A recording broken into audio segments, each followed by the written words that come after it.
Vem cá, Isaú. Estende suas mãos para cá, irmãos. Amém? Você crê que Deus vai falar com você? Pode acender, Hernan, aí no cantinho também. Pai, em nome de Jesus, nós te louvamos, Pai, porque o Senhor está aqui. Podemos ouvir a sua voz de uma forma nítida, bem clara. Agora, usa o teu filho, Senhor, com revelação das profundezas do teu Espírito. Que o teu povo seja ricamente abençoado e que a tua voz, que é inconfundível, brade em cada coração. Seja engrandecido por meio do Esaú e que a tua igreja receba a tua palavra e que o teu nome seja bendito e exaltado sobre as nações, em nome de Jesus. Você pode dizer amém?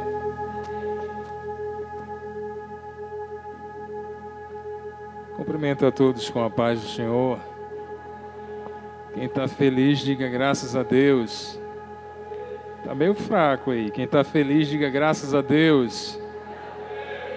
Amém. Me sinto muito feliz e honrado por estar aqui mais uma vez, né, atendendo esse convite. Eu disse ao pastor de vocês que para mim é uma honra estar aqui. Esse lugar é fantástico. Esse lugar é a casa de Deus. Aqui a gente não traz fogo, aqui a gente recebe fogo. A adoração do grupo de louvor e de toda a igreja aqui é algo surreal, né? Como todos sabem, eu sou assembleano desde os 10 anos de idade. Só que existem algumas deficiências, né, no nosso ministério em relação à entrega na adoração. É como se o povo tivesse um pouco de timidez de se envolver, de se entregar. É como se quisesse colocar dentro de uma caixa e moldar aquilo que não é para ser moldado, e sim entregue de corpo, alma e espírito. E escrito está que o Pai procura os verdadeiros adoradores que adoram ao Pai em espírito e em verdade. Mas eu acredito que a gente chega lá em nome de Jesus. Amém? Então vocês estão de parabéns aqui, né? E quando eu recebi o convite do vosso pastor, eu fiquei feliz demais da conta, né? Por estar nesse lugar, né? E para mim é uma honra. Então nós vamos meditar um pouquinho na palavra do Senhor. Vamos ler no livro de João. A briga foi grande, o nervosismo em casa, e eu orando: Senhor, parece que eu nunca preguei na vida. Que tanto nervosismo é esse? Que tanta tremedeira é essa aí? Misericórdia. Senhor, eu já estive naquele lugar, mas parece que é como se eu fosse pregar pela primeira vez, meus irmãos. Aqui. Eita, Jesus, as pernas ficam bamba. Senhor, me ajude aqui. Livro de João, capítulo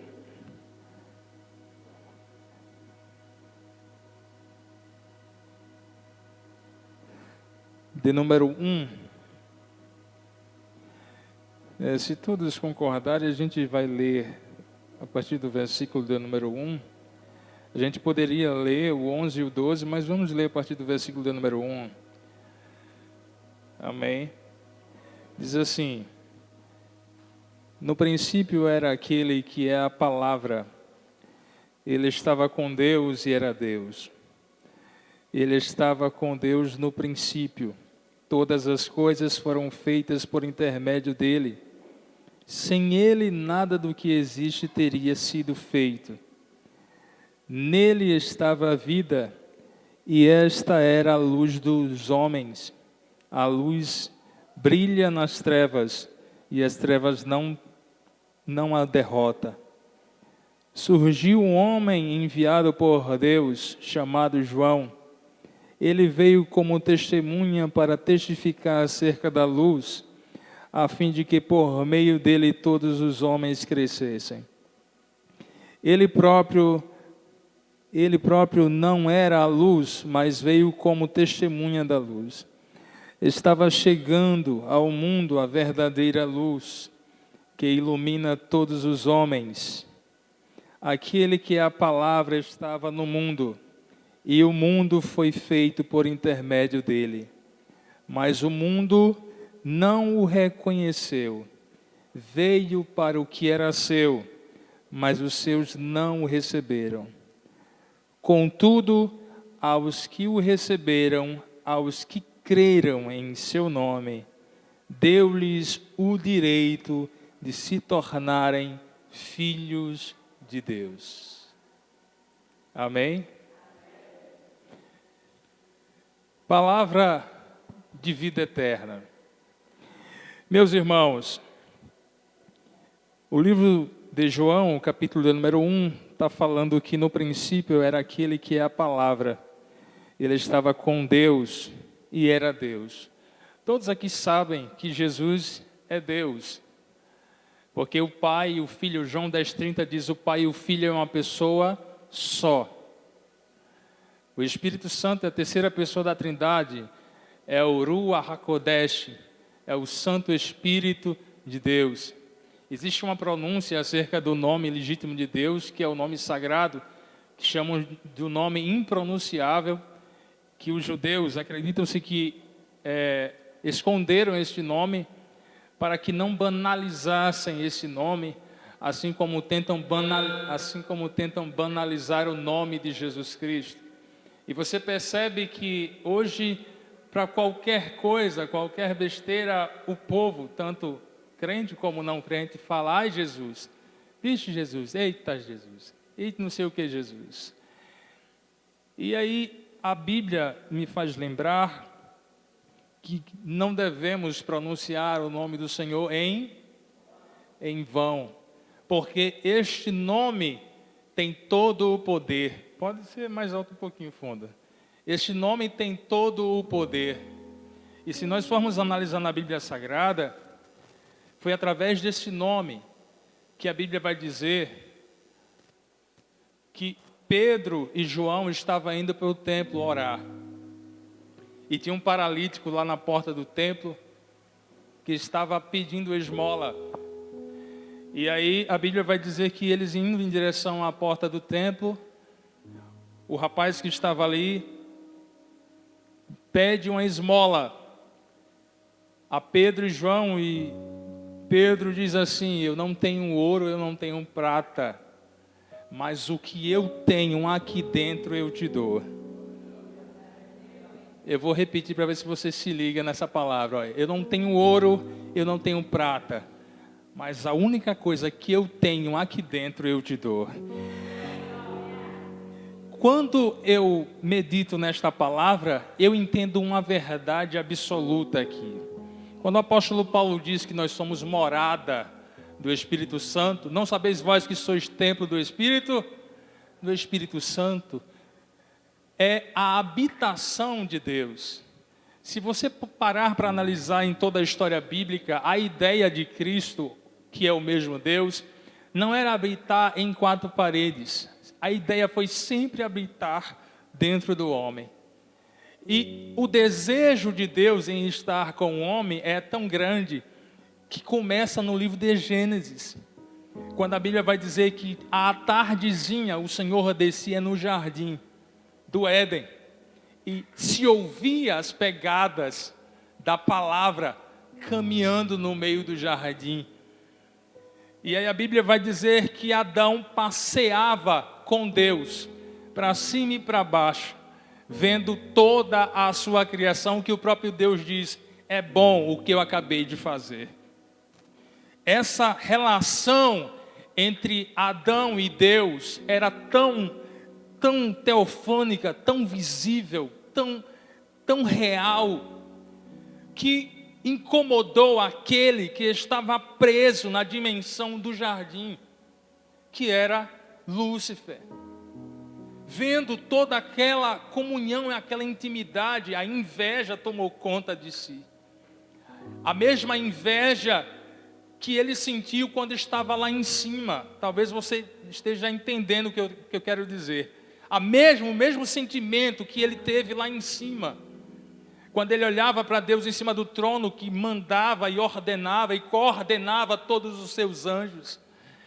E aí ele cria o desejo em seu coração de usurpar o trono de Deus, e todo mundo aqui conhece a história, quando ele diz um certo dia, depois de conversar com miríades e miríades de anjos, até essa parte do infinito dos anjos, para ficar do lado dele, para guerrear contra Deus, e ele diz: agora eu estou pronto, tenho até essa parte do infinito dos anjos para tomar o trono daquele que está sentado. Subirei às alturas, acima do trono de Deus exaltarei o meu trono. Mas uma palavra é liberada da boca do Eterno. E quem é esta palavra? É Jesus. No princípio era aquele que é a palavra. Versículo de número 1. No princípio era aquele que era a palavra. A Bíblia vai dizer que meu corpo inteiro se arrepiou. Que coisa linda. A Bíblia vai dizer que Deus abre a boca e diz assim: contudo, serás derribado de alto para baixo.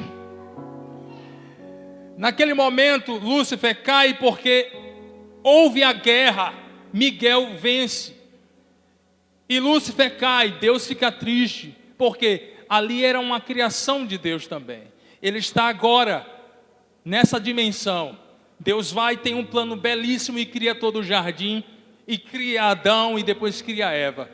Vendo Lúcifer aquela comunhão que Adão, o homem mortal, que até então Lúcifer jamais imaginaria que passaria a existir, porque Deus não tinha feito ainda um ser humano, olha para aquilo e vê a alegria de Deus com aquele ser mortal. E entra na serpente, que nós chamamos da primeira encarnação, entra na serpente, usa a serpente, vai no alvo certo, que é Eva, e mostra para Eva que na verdade o que o Senhor tinha dito para não fazer, não é bem assim como ela entendeu.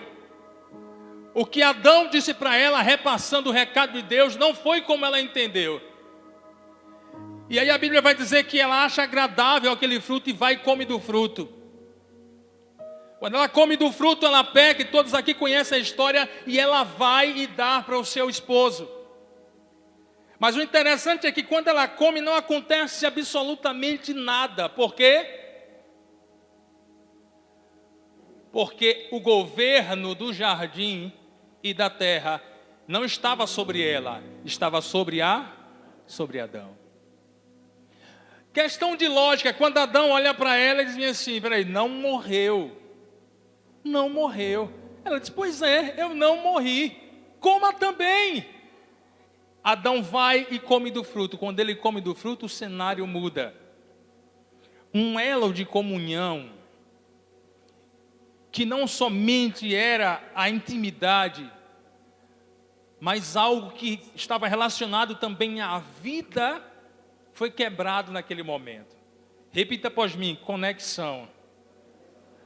Olha para quem está do seu lado e diz assim aí: de tudo que você tem que guardar, diz, guarde esta conexão.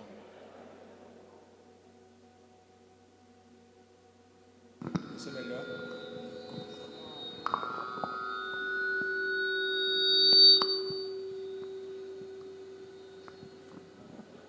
Pode baixar mais um pouquinho. Guarde esta conexão. No Salmos, de número 119, versículo 111, diz o seguinte: guardei a tua palavra no meu, para não pecar contra ti. A única coisa que tem que estar dentro do seu coração é a palavra de Deus, que vai te preservar e preservar essa conexão que você passou a ter com Deus no momento em que aceitou a Jesus como Senhor e Salvador. Existem várias e várias coisas que vai fazer de tudo para quebrar esta conexão na tua vida. Não somente o diabo, mas como todo o sistema que nós estamos vendo aí afora, vai fazer de tudo para quebrar esta conexão, esta comunhão, esta intimidade que foi destroçada no jardim do Éden, que entristeceu o coração de Deus, que deixava tudo lá em cima e descia para passear com um ser mortal toda a tardezinha, mostrando para ele que ele, sendo o criador de todas as coisas, se importava com a sua criação, ao ponto de tirar um tempo. Você para analisar isso aí. A gente diz na nossa vida que não temos tempo para muita coisa.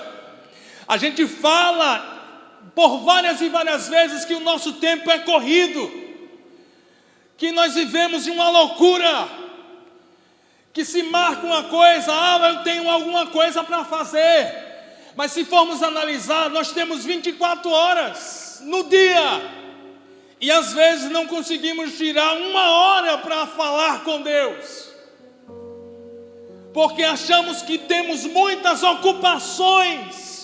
Aí agora eu te pergunto, imagina Deus, que lida todo santo dia com mais de 7 bilhões de pensamentos de cabeça, que guia milhões de pessoas num planeta gigantesco como o nosso, que orienta, que ajuda várias pessoas a saírem da depressão, que lida com corações feridos,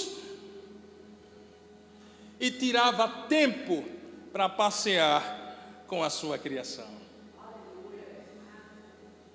Alguém sentiu algum sentimento aí de tristeza, de reconhecimento, dizer: Senhor, é verdade, o Senhor tem tanta coisa para lidar e para fazer, mas ainda tirar o seu tempo precioso para passear com um ser mortal, que no final ou no meio da caminhada acabou o traindo. Com uma simples ordenança não foi o suficiente para ele obedecer. Essa conexão foi quebrada por uma artimanha maligna, porque o inimigo sabe como trabalhar, o inimigo sabe aonde entrar, o inimigo sabe como se aproximar, como agir, como te derrubar e me derrubar. Ele vai fazer de tudo. E se tem uma coisa que ele tem é paciência, e é algo que nós não temos. Quando a gente menos espera, ele chega. Para quê? Para tentar quebrar esta conexão. Irmã Esaú, esta conexão vale o quê? Esta conexão vale a sua vida. Esta conexão vale a sua vida. Como assim, irmã Esaú? Se você tirar o peixe da água, ele,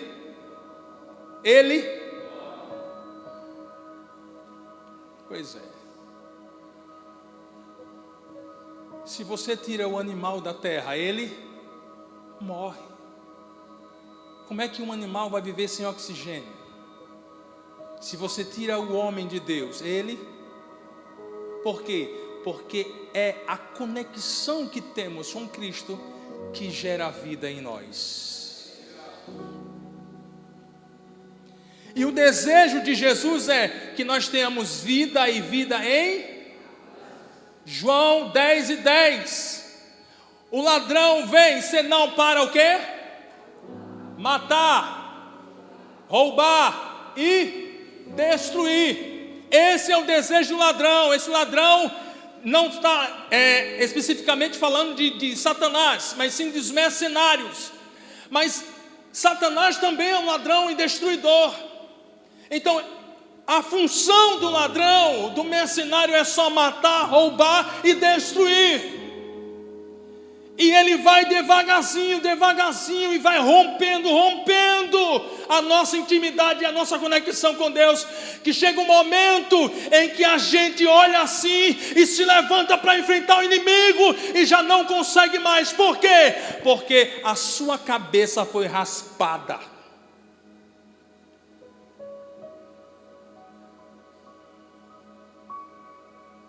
Por quê? Porque nós achamos em algum momento da nossa vida que somos autossuficientes, que a qualquer momento que quisermos vamos nos levantar e vencer qualquer exército que se levantar na nossa frente.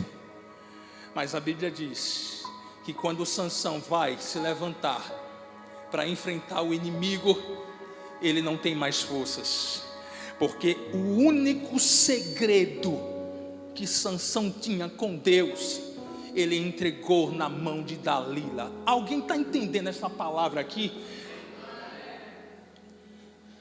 Diz para quem está do seu lado: é o seu bem mais precioso.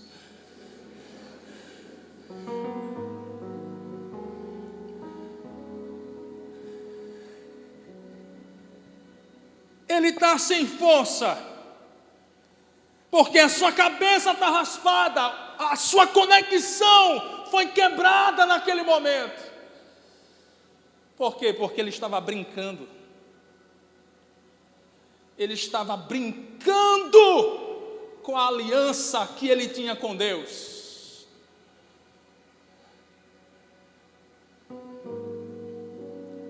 A nação brasileira brincou demais, irmão.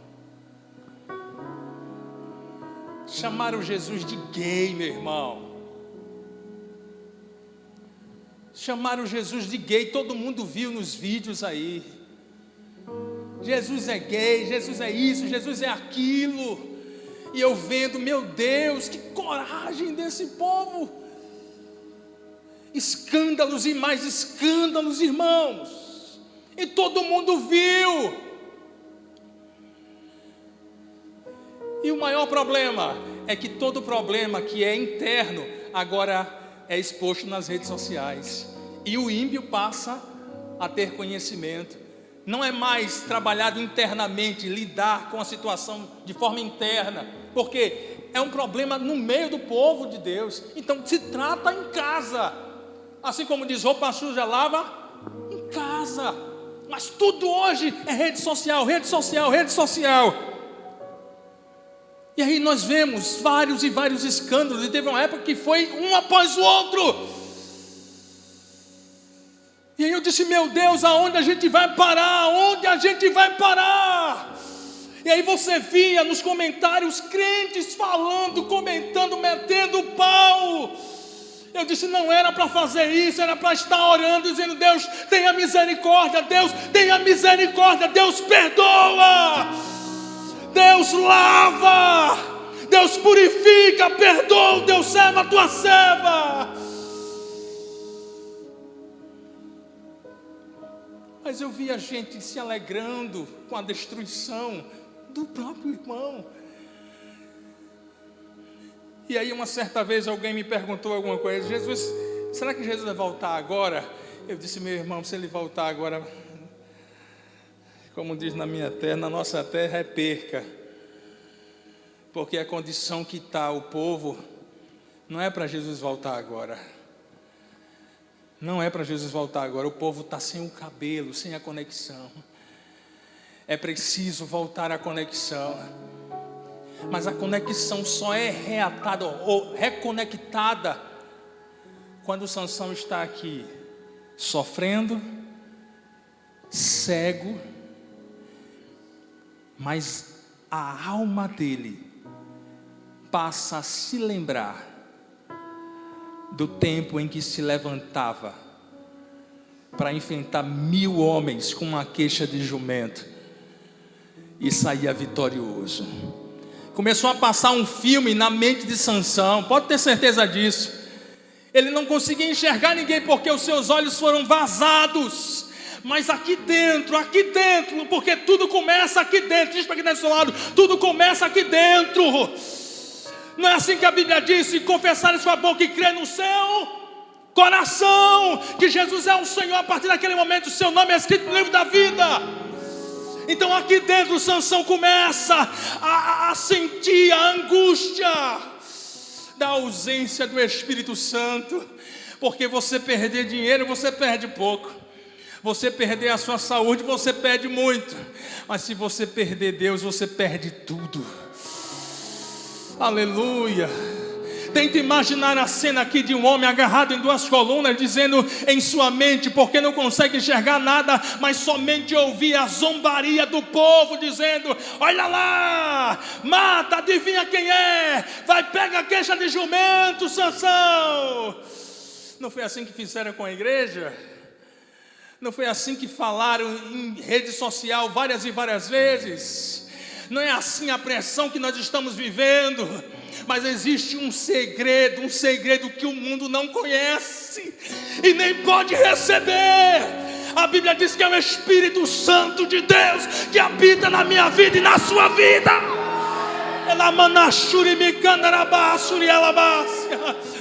Esse segredo é íntimo, que só quem tem é quem conhece, quem está perto dele. Aleluia. Esse segredo o mundo não conhece, porque o mundo só vê o que está diante dos seus olhos.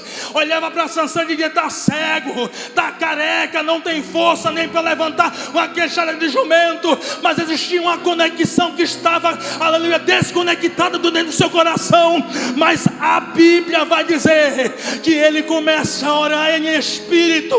E aí me faz lembrar do que a Bíblia diz, que não sabemos como orar, mas o Espírito Santo intercede por nós com gemidos inexprimíveis. Talvez você não saiba. Talvez você não saiba como voltar à conexão. Talvez você não saiba como solucionar o tanto problema que está acontecendo no Brasil e no mundo. Existe um segredo simples que a Bíblia já dá a receita. A Bíblia já deu a receita há mais de 1500 anos atrás. Onde é, irmã Esaú? Se o povo que se chama pelo meu nome... Joga a mão lá em cima assim e dá o seu melhor glória. Se humilhar e orar e buscar a minha face. Ah, Senhor, as falhas são muitas, os erros são muitos. Talvez eu não tenha nem cabelo mais na cabeça. Minha conexão, por algum motivo, por alguma circunstância, por vacilo meu, como diz a Bíblia em Lamentações, do que se queixou homem ensinando os seus próprios pecados, foi quebrado em algum momento. Mas escrito está em tua palavra: se converteres dos teus maus caminhos, eita, eita, eita, eita, eu ouvirei dos céus.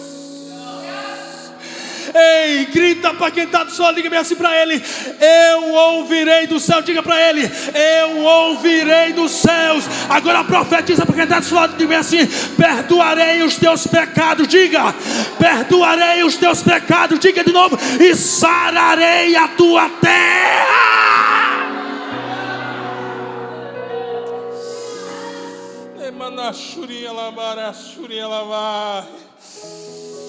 A terra, no livro de Gênesis, se torna maldita, porque um homem permitiu com que a sua conexão fosse quebrada.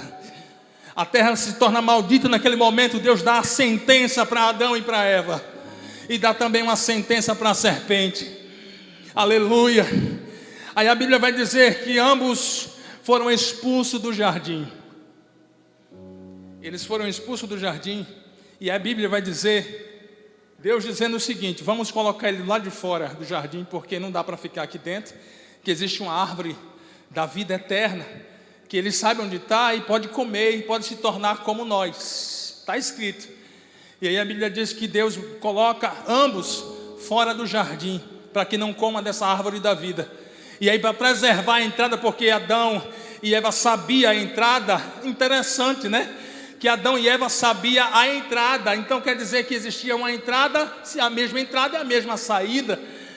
Eu não vou aqui entrar nesse caminho aqui não, porque é meio perigoso.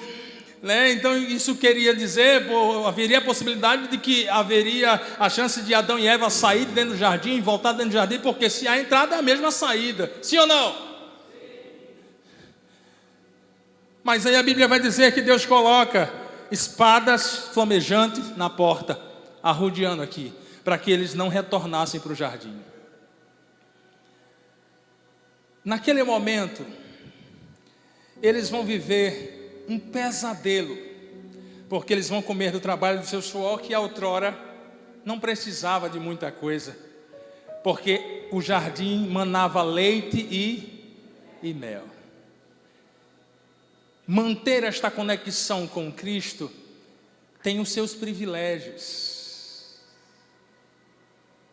Manter esta comunhão com Cristo tem os seus privilégios. Não é fácil e nunca vai ser fácil, de jeito nenhum. É com muito esforço, porque até o apóstolo Paulo disse: meu pastor, o bem que quero fazer eu não faço, mas o mal que não quero, este eu faço. Então há uma briga interna. Deus sabe, meu querido, minha querida, que você quer se entregar, se envolver de corpo e alma e ser até maior do que o apóstolo Paulo. Deus sabe disso. Mas Deus sabe também que há uma briga todo santo dia entre o seu espírito e a sua carne. Há uma briga, porque a sua carne deseja as coisas que é da carne, mas o seu espírito deseja as coisas do espírito. Mas a Bíblia nos dá o conselho: andai, porém, em espírito. As consequências do pecado, desta quebra de conexão, vem, mas vem lindo. E mas aonde é que estão as consequências? Um Covid que abalou o mundo inteiro. Alguém lembra? Quando eu cheguei ali na porta, a irmãzinha barrufou álcool na minha mão, na hora veio a lembrança, que eu já estava até esquecido que existia Covid. E disse: olha, máscara, Covid, abalou o mundo inteiro. Eu vi a prima minha, que perdeu o marido com 34 anos, o filho de 5 anos, batendo no caixão: papai se acorde, papai se acorde. E o de 9 anos dizendo: vem cá meu irmão, vem cá. Ele diz: não, acorde papai, acorde papai. Uma cena horrível. Aí você para analisar, por que Deus permitiu? Por que Deus permitiu? Aí a nossa mente, como é limitada, diz assim: eu não consigo entender, mas Deus sabe o que faz. Porque existe um azeite precioso que precisa descer, e esse azeite precioso só desce quando a azeitona é prensada e triturada. Eu sei que dói demais, mas nenhuma mulher, a não ser que seja cesárea, né, consegue parir sem não sentir dor. A contração de 10, de 15, de 10, de 5 em 5, que é a pior, e que eu vi minha esposa passar por isso, é horrível, uma dor horrível. Quer dizer, eu não sentia, mas eu sentia no coração por ela, por ver o estado dela, meu irmão. Ela dizia: ui, vem aqui. Quando eu encostava, ela me empurrava para lá com toda a força do mundo. Eu era o para-raio dela, meu irmão.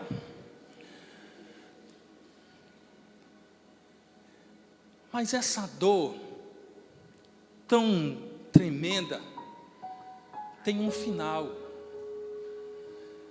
Quando chega o momento que a parteira olha assim e diz assim: olha, o caminho está aberto, ele vai sair.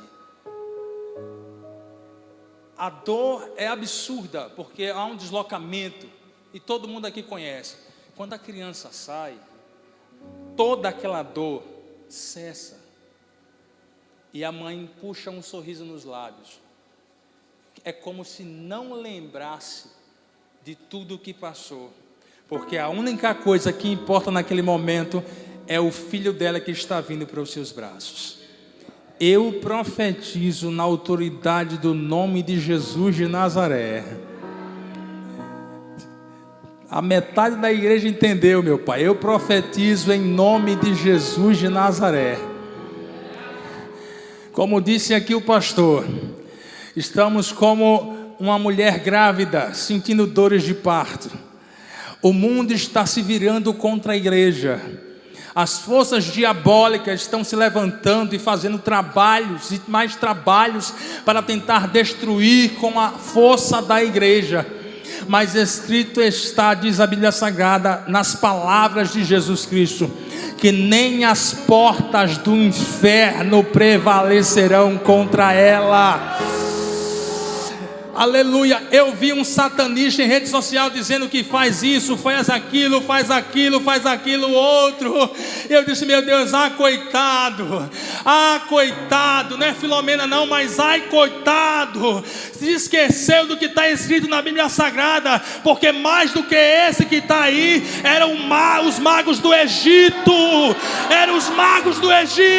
aleluia. Que o faraó olhou para ele e disse assim: faça alguma coisa. Os magos disseram assim: olha, a gente só chegou até X, daqui para frente a gente não consegue fazer mais nada. Faraó olha e diz: por que você não consegue? Porque agora é o dedo do Deus, o dedo de Deus. Para quem pensou que a igreja é uma igreja derrotada e que vai perder, se enganou. Existe uma palavra profética da parte do Senhor para a igreja de Cristo Jesus. Aleluia, a vitória é nossa em nome de Jesus de Nazaré. A vitória é nossa em nome de Jesus de Nazaré, aleluia, porque Deus é que manda em todas as coisas. Quando a Bíblia diz no livro de Jó que ele entra na reunião que estava ali, aleluia, nas regiões celestiais, Deus olha para ele e diz assim: de onde vem? Ele disse: de rodear a terra e passear por ela. Era como se ele estivesse dizendo as mesmas palavras dos reis da época: eu venho de rodear e passear pelo meu reino. Mas a Bíblia diz o seguinte: tem visto meu servo Jó, homem íntegro, reto, que se desvia do mal, mas ele não serve ao Senhor debalde. O Senhor disse o seguinte: faça o seguinte, toque nele. Como é? Toque nele. Não, eu pensei que eu podia tocar. Não, ele é propriedade minha. Para tocar tem que ter minha permissão. Se eu não permitir, você não toca. Levante assim as duas mãos. Eu quero profetizar sobre a vida dessa igreja, sobre o nosso Brasil. Se Deus permitir, aí tudo bem, mas se Ele não quiser, a vitória é nossa em nome de Jesus de Nazaré.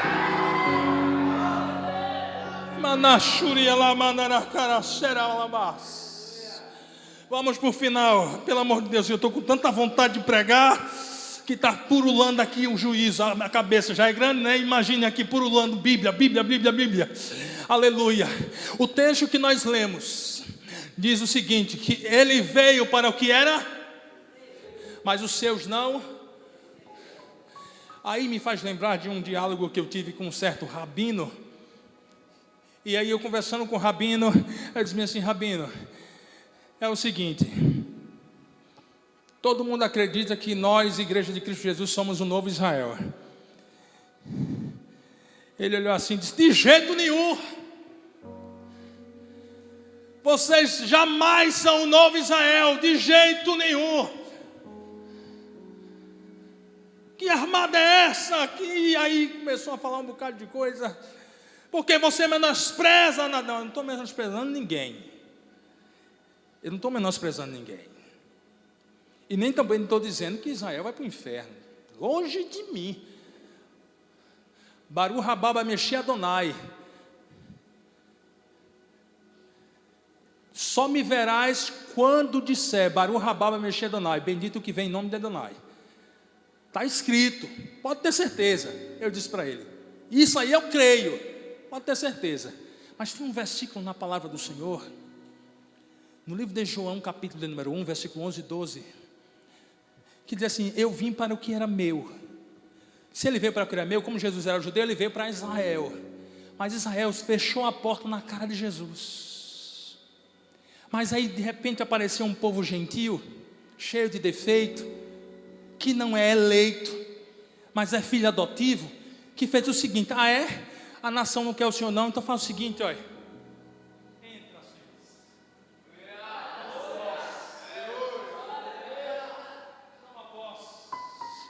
Aí me faz lembrar da Serofinícia, quando chega perto de Jesus, já chega adorando.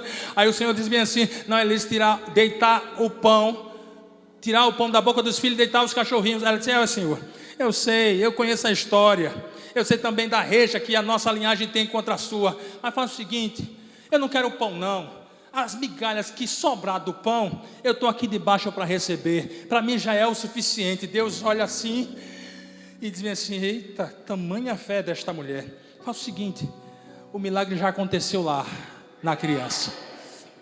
O que eu quero dizer com isso? O que eu quero dizer é que a Bíblia diz que a todos quanto o receberam, foi dado o poder de ser chamado filho de Deus.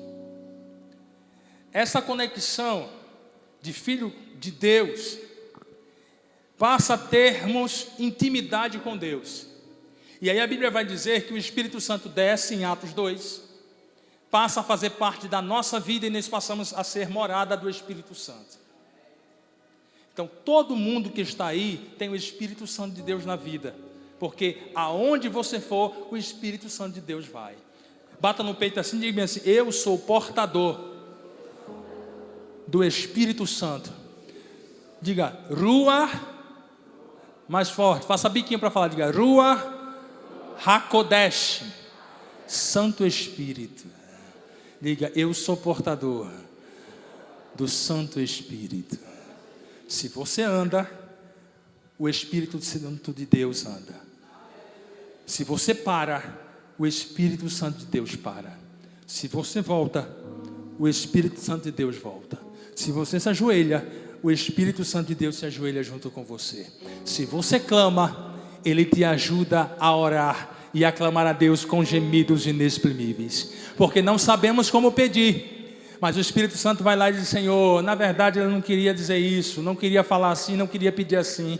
Na verdade Ele queria pedir assim, ó: vem Senhor, vem, renova a vida dele, transforma a vida dela, levanta ele, levanta ela, abençoa, unge, aleluia, faz o milagre acontecer. É isso que essa criatura está querendo pedir ao Senhor e não sabe como pedir, Senhor, não sabe como pedir.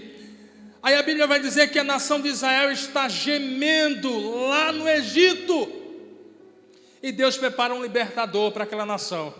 Todo mundo aqui conhece a história, eu já estou caminhando para o final. E Deus tira o povo com mão forte do Egito. Quando o povo está do lado de fora, que enfrenta o Mar Vermelho, o povo sente vontade de voltar novamente para o Egito. Quem é esse povo? A nação de Israel. Deus vai, tem misericórdia, abre o Mar Vermelho, o povo atravessa do outro lado, porque a porta que Deus abre para crente não é para ímpio. Diga amém. O povo ímpio entra, morre todo mundo afogado, e Deus fecha tanto a porta da frente como a do fundo. O povo levanta a voz e diz assim: só o Senhor é Deus. Porque a porta que Deus abre para o crente, para o servo dele, ímpio não pode entrar por ela. Ouça bem, segura essa parte aí. Aí a Bíblia vai dizer que eles estão no deserto. Uma viagem que era para ser de 40 dias, dura 40 anos. Simples o motivo: desobediência. Nada do que acontece na nossa vida é por acaso. Irmãos, se tem uma coisa que fez com que Davi fosse o homem segundo o coração de Deus, é porque quando ele errava, ele reconhecia que errou. Foi isso que fez Davi se tornar o homem segundo o coração de Deus. É o que está faltando em muitos de nós. Aí a Bíblia vai dizer que era para 40 dias, dura 40 anos. Aí Deus disse para Moisés: toque na rocha, converse com a rocha. Moisés bate na rocha. Naquele momento Moisés vai e não entra na Terra Santa. E aí vai, todo mundo conhece o trajeto da nação de Israel. Eu conversando com o Rabino, e ele acredita piamente de que a nação de Israel é que vai trazer o avivamento e o equilíbrio para o planeta Terra. Irmão, sinceramente, conhecendo a história da Rua Azusa, Gales, Toronto, as profecias de John Wesley no país da Inglaterra, e tantos outros profetas de Deus que profetizaram, eu disse: Rabino, me perdoe, mas eu acredito piamente que a nação do avivamento que vai trazer fogo para todas as nações é o Brasil. Foi fraco, irmão, foi fraco. Me perdoe porque eu acredito, Rabino, piamente, que a nação que vai trazer, reacender a chama para todas as nações é a igreja do Brasil. Senti firmeza agora, meu irmão. Chega, a minha testa franziu aqui.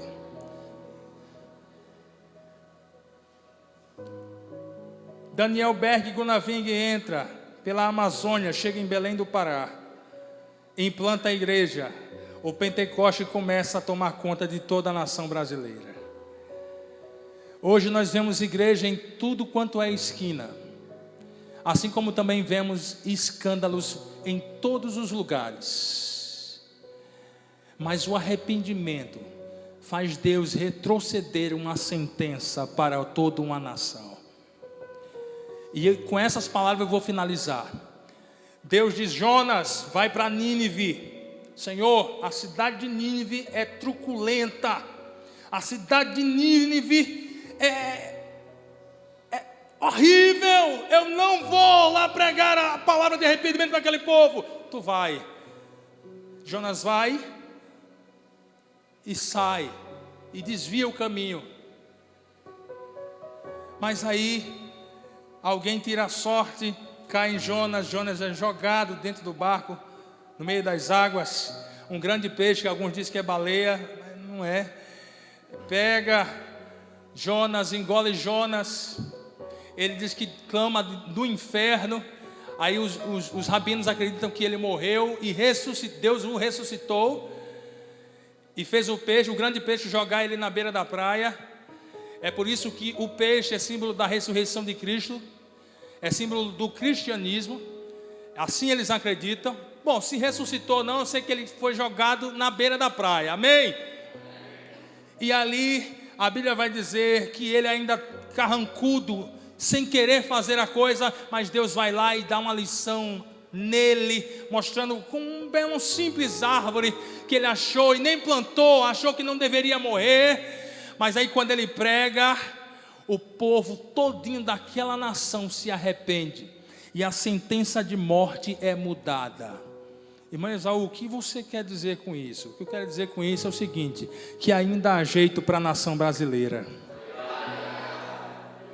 E o único povo que tem o Espírito Santo de Deus na vida para fazer uma mudança é eu e é você. Olha para quem está do seu lado, pega na mão deles e diz assim: olha, você é a única pessoa que porta o Espírito Santo, que tem a arma secreta, que pode trazer dos céus o maior avivamento que a terra já recebeu. Balança assim mais forte e diga assim: é você.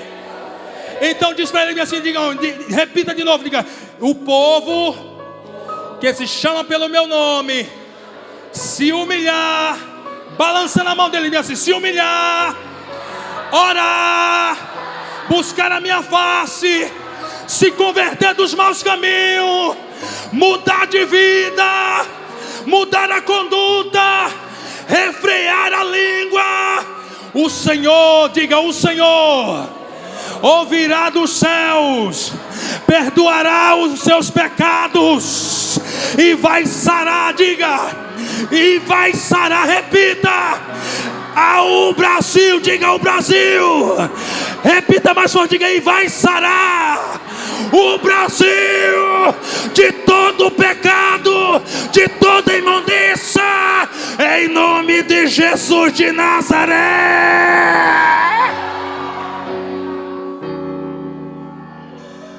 Fique em pé em nome de Jesus de Nazaré.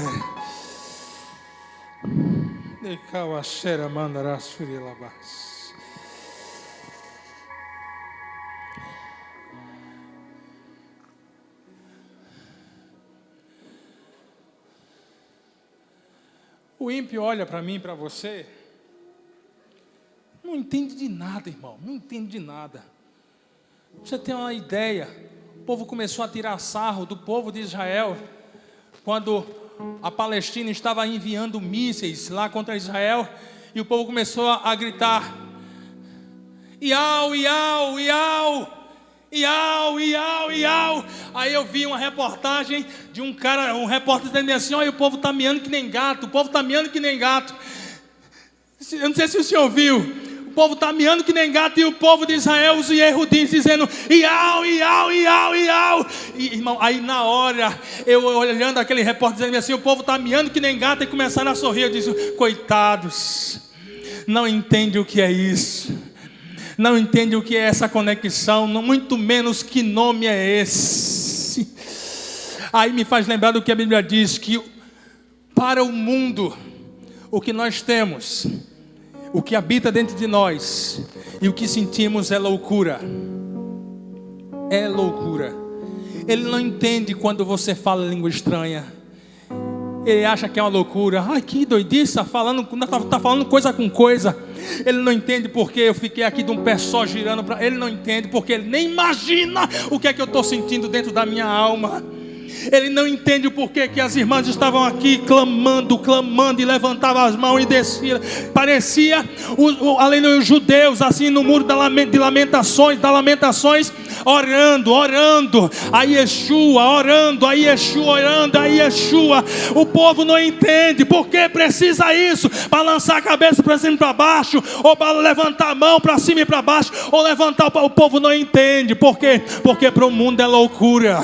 O povo não entende o que é subir em cima do monte e orar a madrugada inteira, dizendo, Deus manda, Deus faz, Deus age, Deus transforma. O povo diz assim, olha que desperdício, passando a noite toda, que nem doido, clamando, gritando, que nem doido, em cima do monte. O povo não entende, se esquece do segredo que diz a Bíblia Sagrada, porque foi em cima do monte que Deus disse, Moisés, suba. Por que, Senhor? Porque eu quero revelar algo para a tua vida, eu quero te dar 10 mandamentos. Receba aqui em cima. Moisés sobe. Quando Moisés sobe, há uma conexão com o eterno lá em cima. Por quê? Porque quando ele chega lá em cima, Deus, meu pastor, já estava lá esperando ele. Aí a Bíblia vai dizer que Deus se revela para Moisés. Quando Moisés desce do monte, o povo aqui embaixo já tinha feito um bezerro de ouro. Por quê? Porque não teve paciência, se perdeu no meio do caminho. Mas a Bíblia diz, e escrito está, que quando Moisés desce do monte, o povo que estava ali rebelde embaixo olhava para ele e não conseguia ver o seu rosto. Por quê? Porque havia uma glória que tomava conta da sua face, e ele olhava para ele e dizia assim, não é Moisés, não é Moisés, é um anjo. Não é Moisés, é o anjo. Outro dizia bem assim, pela roupa é ele, mas o rosto está diferente. Eu acredito que algum crente no meio diz bem assim, meu irmão, a diferença é o seguinte, quando o homem perde a conexão com Deus que nem Adão, o brilho da glória de Deus se esvai. Mas quando ele passa a voltar a conexão com Deus, o rosto dele volta a brilhar novamente. Quando Moisés desce do monte, a Bíblia diz que o rosto dele resplandecia. Quem olhava para Moisés não aguentava cair no chão.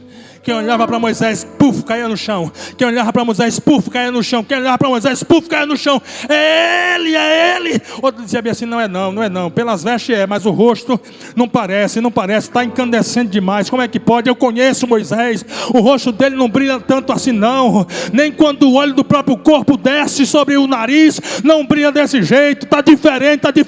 É o seguinte, o brilho dele está incomodando a nossa vista.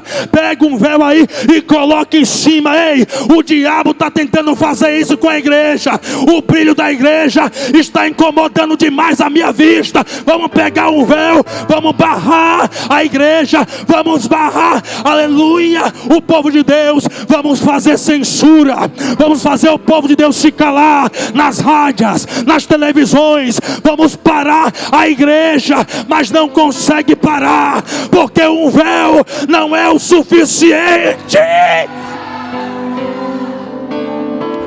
Eita, que revelação desceu aqui do céu. Ouça, um véu não é suficiente para parar a igreja de Cristo. O que eu vou dizer agora, você se entender, vai sair, saltar do chão e dar um glória a Deus. Irmão Esaú, por que o véu não é o suficiente para barrar a igreja? Porque a Bíblia diz que um homem com apenas 33 anos de idade estava morrendo na cruz do Calvário.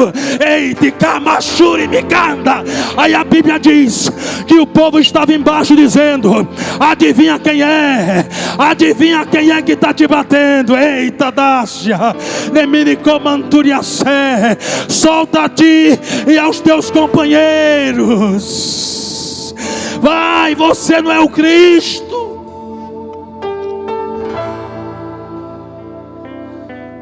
Desce da cruz. Mas a Bíblia diz que ele está lá. O da direita, por nome de Dimas, olha assim. Ele diz assim: rapaz, esse homem é diferente.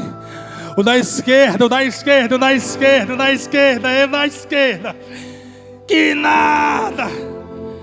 Esse homem não é nada. Alguém está entendendo alguma coisa? Está entendendo alguma coisa? Alguém está entendendo alguma coisa? O da esquerda diz assim: que nada. É um pecador que nem a gente, ladrão que nem a gente. Esse daí é que nem a gente, faria do mesmo saco. O da direita dizendo bem assim: não, ei, eu e você somos errados, mas esse que está no meio é justo. Quem é Dimas?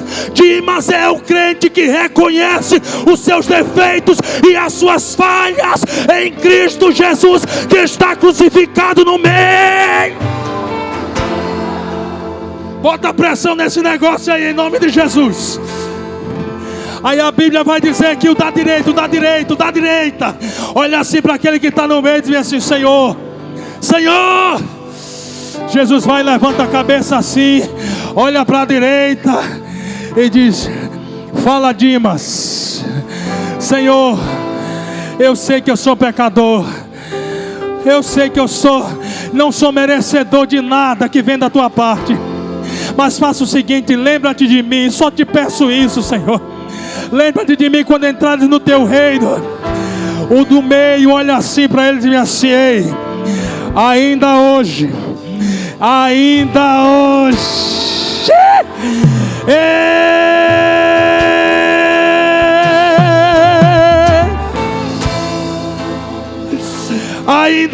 Dimas, estarás comigo no paraíso. Demanachurimicandarabácia. Ei, tem salvação para a direita. Tem salvação. Alguém está entendendo aí? Tem salvação para a direita. Joga a mão lá em cima.